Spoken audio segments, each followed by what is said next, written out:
Hi, I'm Katie from Katie Cat Studio. This tutorial is designed for you to follow along with me in real time, so if you're not embroidering today, feel free to watch this on 2x speed or skip around to the different chapters. Thanks for watching. Happy embroidering.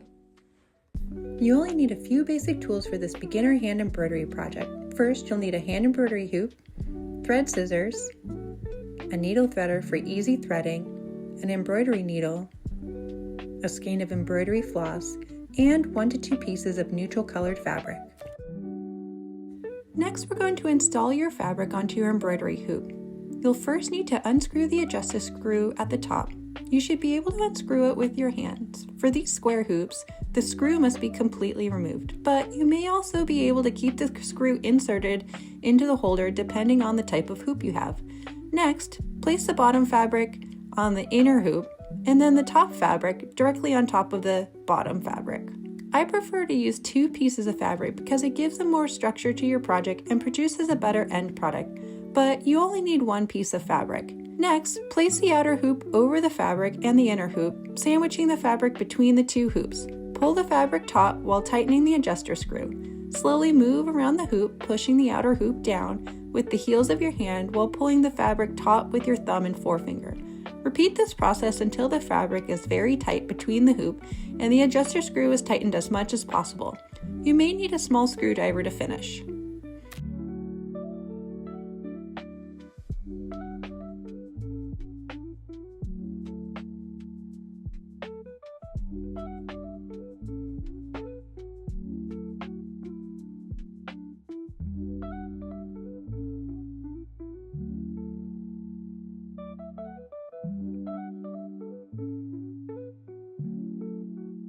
Next, we're going to thread the needle. You'll need your threader, floss, and needle.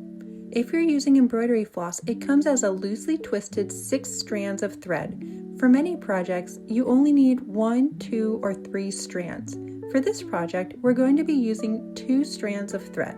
Start by cutting off about 1.5 feet or 18 inches of floss from the skein.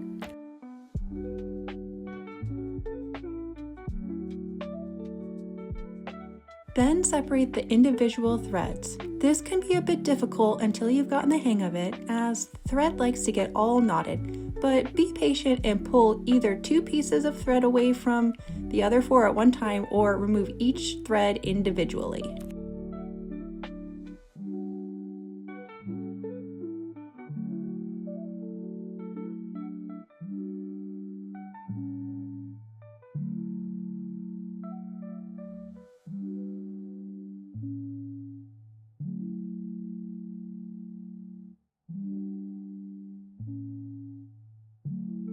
You can see that I was having a little bit of difficulty here, but just be kind to yourself and maybe give it a little extra tug to get it all separated. You can put the other 4 strands off to the side. Then take your threader and slip the needle eye over the small wire hoop.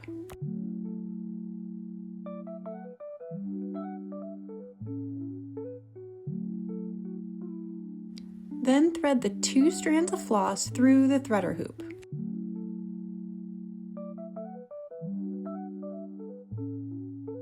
Slowly pull the needle towards the thread and off the wire hoop. The thread should be through the eye of the needle now. Ensure that the 2 strands of thread are evenly together and that you have about 4 or 5 inches of thread doubling back away from the eye of the needle. Now we're ready to start embroidering. We're going to start out by freehanding a running stitch. So what is a running stitch? The running stitch is the most basic of all stitches. If you've ever sewn anything before, it's a simple sewing stitch. You'll enter the fabric from the bottom and pull the floss all the way through, leaving a short 1-inch tail at the back. If you're new to needlework, you may want to tie a small knot in the floss about 1 inch away from the end so you can practice without accidentally pulling the floss all the way through. Once you're confident enough, leave a 1-inch tail and then weave the next couple of stitches over the tail to secure it in place. This will ensure that your stitches won't come out later on. For the running stitch, bring the floss up from the bottom and then penetrate the fabric from the top and bring the floss all the way through so that there is a stitch on the top of the fabric. Make sure to not pull the floss too tight, as that will create fabric puckering. For now, practice making stitches the same length on top and bottom until you get the hang of working with the needle and the floss.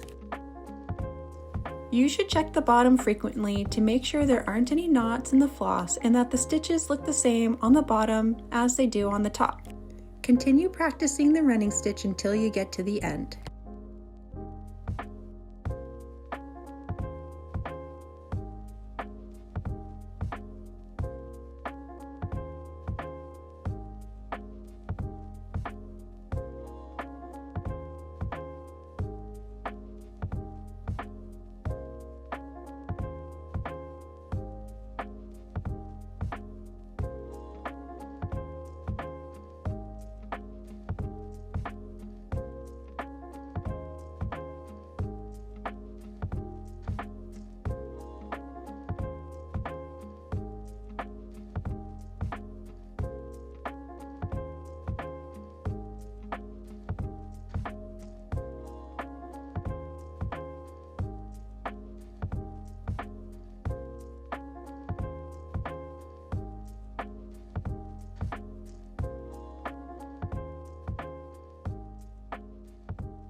When you get to the end of the row, penetrate the top one last time and pull the remaining thread to the back.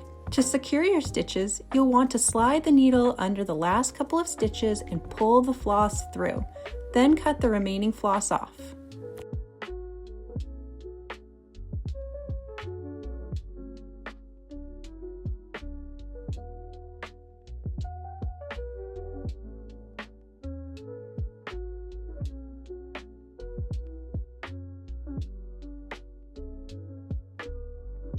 Congratulations, you just finished your first row of running stitches.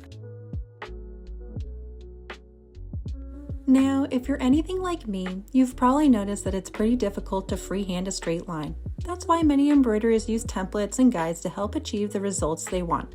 The simplest way to make a template is to simply trace it onto your fabric. Typically, templates are traced on fabric before you stretch your fabric and start embroidering. But for this tutorial, we're just going to trace a few lines onto our work in progress.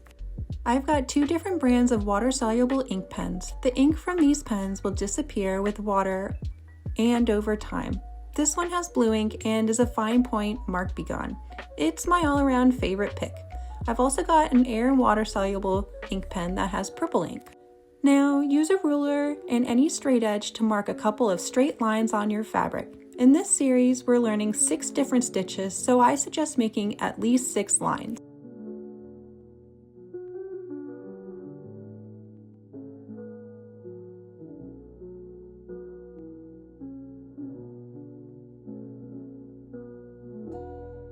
Now, let's practice the running stitch again using the first line as a guide.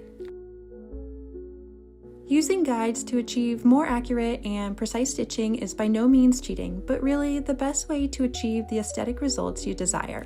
Now, I'm not going to speed up this process because I want you to see how long it takes to sew a straight line. If you're not stitching along with me, you can skip ahead or watch in 2x.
Once you feel comfortable with the running stitch, you're ready to move on to learning more embroidery stitches. And I want to remind you that your stitches aren't going to be perfect anytime soon if you're just starting out.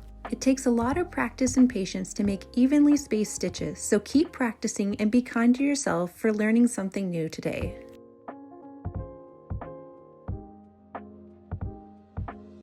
This is the first video in a multi-part beginner embroidery series. If you're interested in learning more, like and subscribe to this channel and watch the next video where we learn the chain stitch and the back stitch.